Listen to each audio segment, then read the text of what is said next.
Hello, friends. Today, we're talking about Barış Baktas, an actor who, despite his relatively short career in cinema, has already captured the hearts of viewers not only in Turkey but also abroad. We'll discuss his journey into acting and some personal moments of his life that intrigue fans. Barış Baktas first got involved in acting after his first year of university.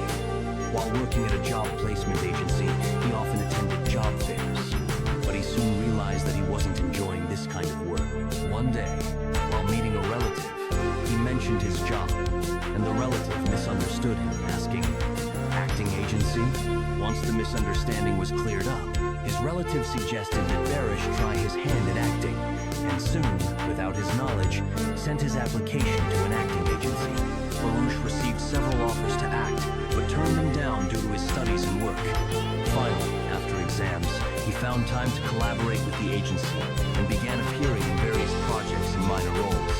After graduating from university, Barış realized that acting was his true calling.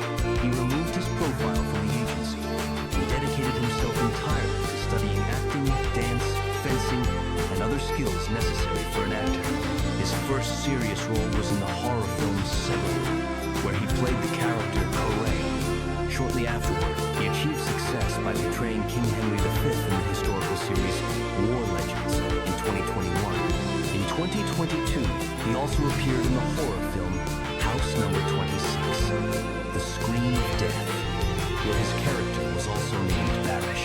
Despite his fame, Barış Baktas prefers to keep his personal life private. It is known that since 2023, he has been married to Gülüm, the daughter of the famous Turkish television host Salih Akbaş.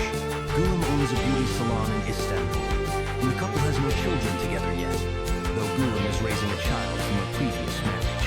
In 2024, rumors about a possible divorce started circulating, but Barış quickly denied these claims. In an interview, he stated that he often sees posts about a divorce on social media, which have no basis in reality, and thanks his fans for supporting him and Gülüm during this time. That's all for today. Thanks for being with us, friends. Don't forget to subscribe to the channel to stay updated on new stories about your favorite actors. See you next time.